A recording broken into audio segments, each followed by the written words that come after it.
Hey guys, so I'm gonna break down my fight predictions for the upcoming UFC card, Kattar vs Chikadze. It's been about a month. We haven't had any UFC fights. I'm pretty amped. I'm sure most people are. So I'm just gonna get right to it. So firstly, we're gonna start off with the very first fight of the night on the prelims. We got in the featherweight division, it's Brian Kelleher versus Kevin Croom. So Kelleher is 23 wins, 12 losses, and he's currently on a one-fight win streak. We have Kevin Croom, currently one loss, 21 wins, 13 losses. So they're both kind of like veterans in the sport. Kevin Croom is kind of newer to the UFC, but Kelleher has fought a lot of savvy veterans. I believe Kelleher gets this one done, guys. Not easily. Probably a decision, to be honest. Okay, so on to the second fight in the prelim division also. 145 featherweights again. Love this division. It's stacked. We have actually TJ Brown. He's 15 wins, 8 losses, currently on a one-fight win streak.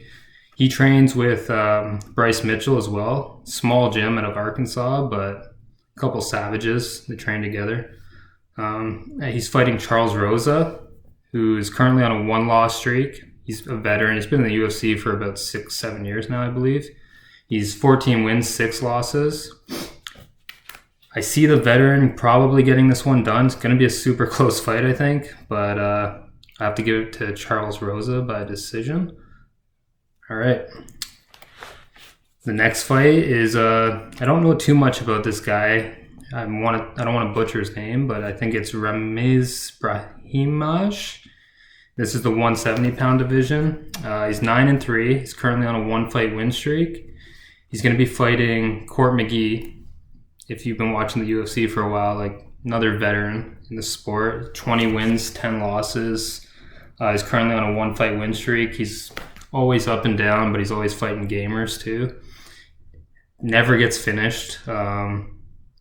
I think the 9-3 guy, I don't know too much about him, so I'm going to just have to go with Court McGee on this one, just based on experience. Not super hard to finish, just a tough, gritty guy, so I'm going to give it to him by decision as well. And then also in the prelims, this goes up to the middleweight division, so a little bit bigger guys. Got 12-6, Jamie Pickett versus Joseph Holmes.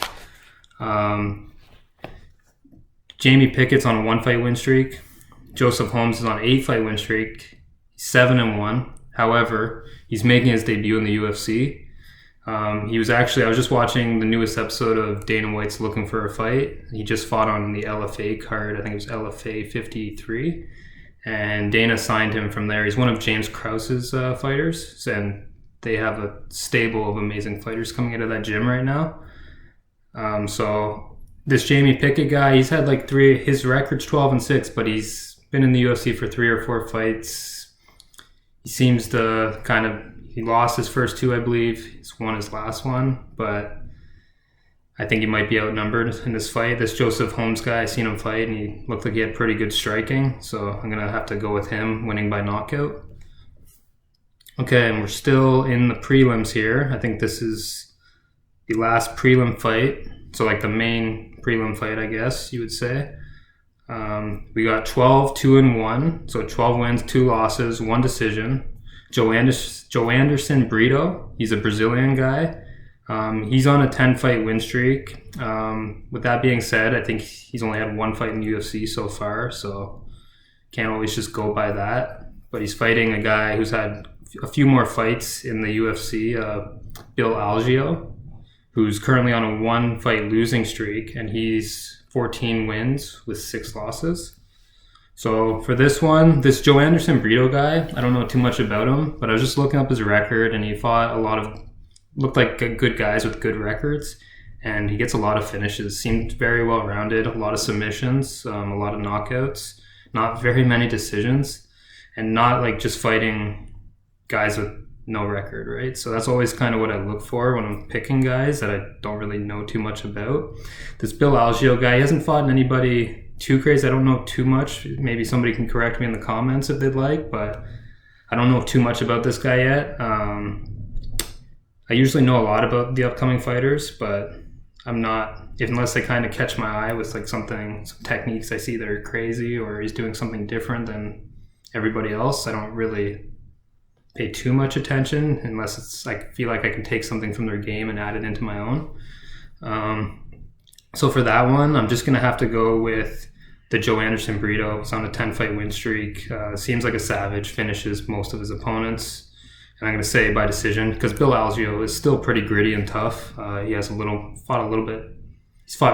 more fights in the UFC. So, okay, then that's the first fight on the main card. I'm going to go with, so then there's 8-3, 8 wins, 3 losses. Currently on a 1-fight losing streak is Dakota Bush. Once again, don't know much about this guy. I don't think he might have had a few fights in the UFC. If somebody, once again, can let me know, that'd be great. But don't know too much about the guy. He is fighting a killer. Like, in my opinion, this guy is I might butcher his name, Vyacheslav Borshev. He is a Russian guy. He actually trains with Uriah Faber. This I do know. He was on the Contender Series, and he had a beautiful knockout. I believe it was a check hook, and it was just gorgeous. Like, amazing striking. Now that he's with Faber, those guys have a great like wrestling base, great jiu-jitsu, great overall MMA game. So I see the Russian Vyacheslav Borshev winning this by knockout. His striking looks pretty vicious, so I really don't see, unless this Dakota Bush guy, like, I'm just sleeping on him, I don't see him winning the fight. So I got the Russian Vyacheslav Borshev by KO. Then we go on to the females 125 flyweight division. Pretty top ladies in this fight. It's I think number 1 ranked versus maybe like number 2 or 3, or maybe ranked number 2 or number 4, and Caitlin Chookagian versus Jennifer Maia. So Chookagian is 16-4. She's currently on a 2-fight win streak. Jennifer Maia is 19-7-1.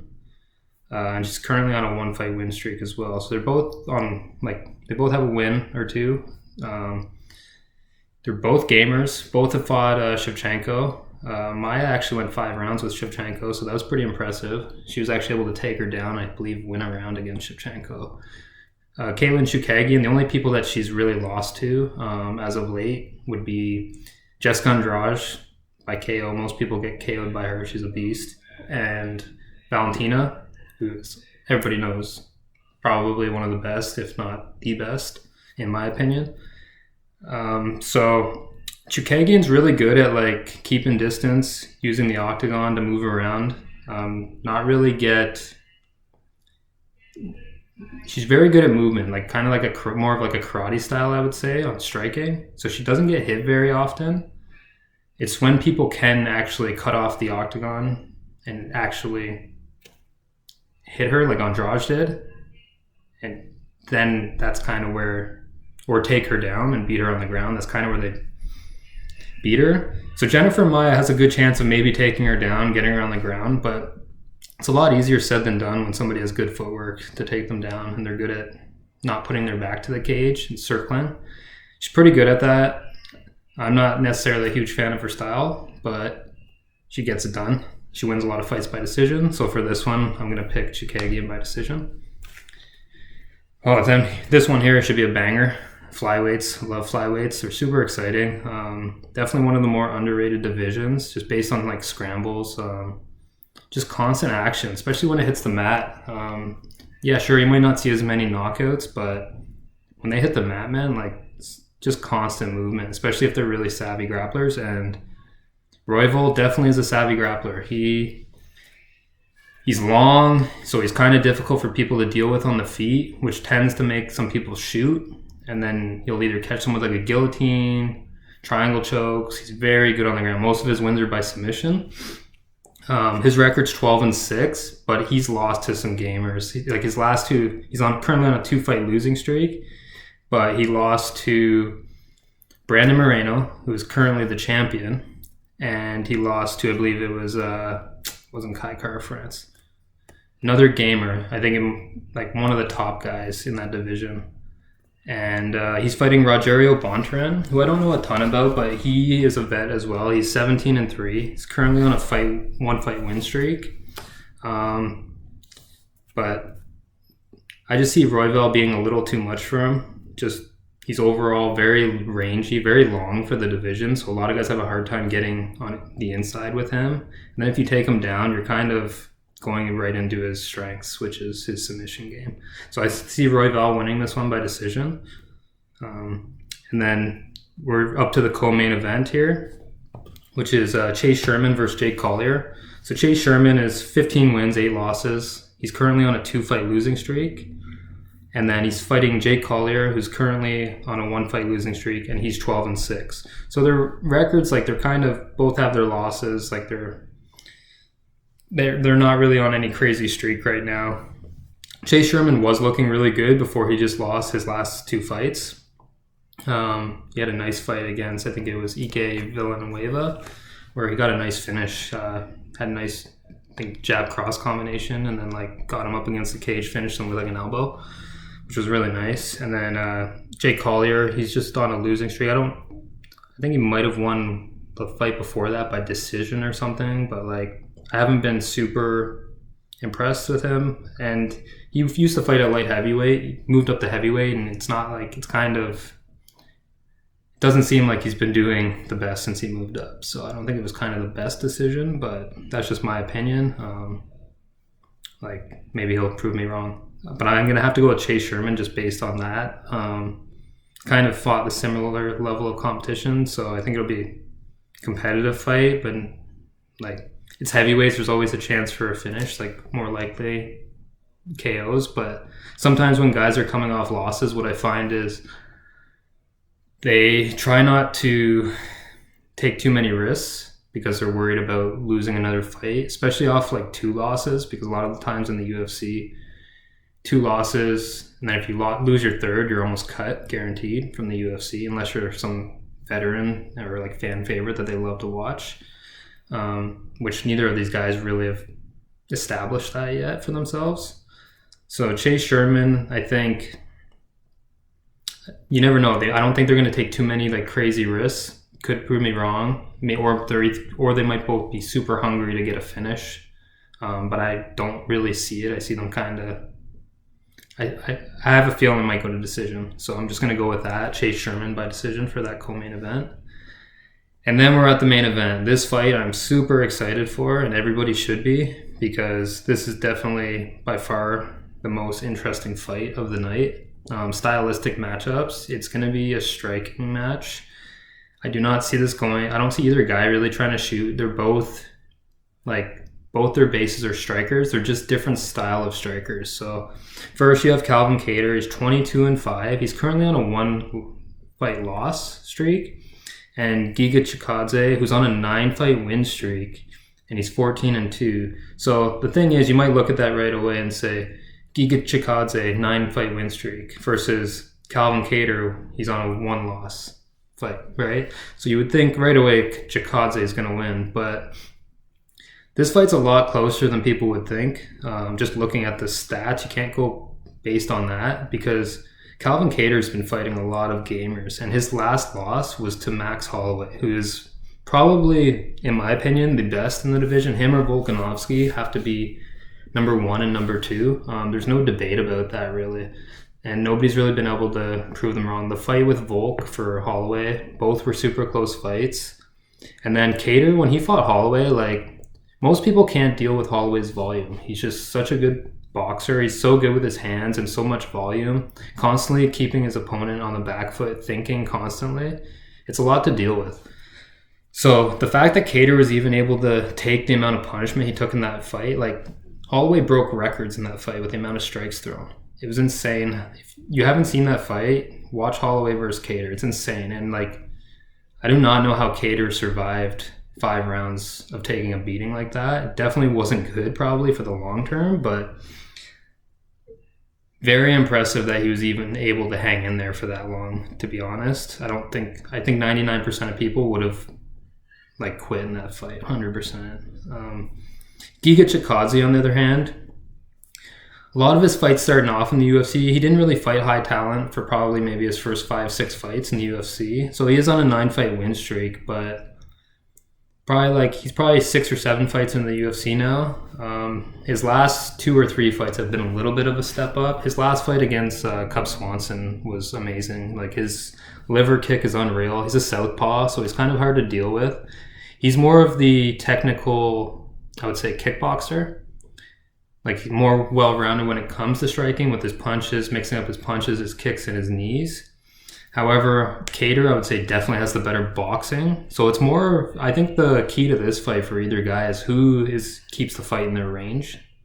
Kattar needs to keep it in boxing range, and he can't let Giga get comfortable. He needs to put Giga on the back foot, I believe, in order to win this fight. If Giga controls the distance, is able to put Kattar on the back foot, I really truly believe in that southpaw position, and like just mixing up the fakes with the punches, the knees, the kicks, and setting up that. He sets up the liver kick so well. He'll go high, he'll go low with it. He'll go low to the inside of the leg with that kick. He'll go to the liver with it, and he'll go high, and he'll feint each one to find the target. You see it tons of times. Either I believe the last fight with Cub Swanson, he was faking him going high, and he eventually stepped back. He was in orthodox stance, stepped back into southpaw, and then threw the kick into the liver, which was like perfect. He just timed it perfect and slipped it right under. Like, Cub had his hands up nice and high, blocking his face, but he just dug that liver kick right in, right underneath the elbow, which was like perfect placement. Perfect for a southpaw. Like, southpaws always have that advantage against the orthodox fighter, because any of their power shots that they throw, whether it be the left hand or the left kick, if you go to the body with that, it's perfect. Your power is going right into their liver. Where if you're an orthodox going into southpaw, if you're throwing with your power, it's a lot harder to get a power shot to land on that liver. It's just where it is on your body. It's on the right side of your body, so it's more open kind of for the power shots against the southpaw. That gives Giga an advantage in that sense. I don't really see Kattar switching very often. He's a very fundamental boxer, but when I say fundamental, I mean like very crisp with his boxing. So very hard. I've bounced back and forth on which one to pick for this one, but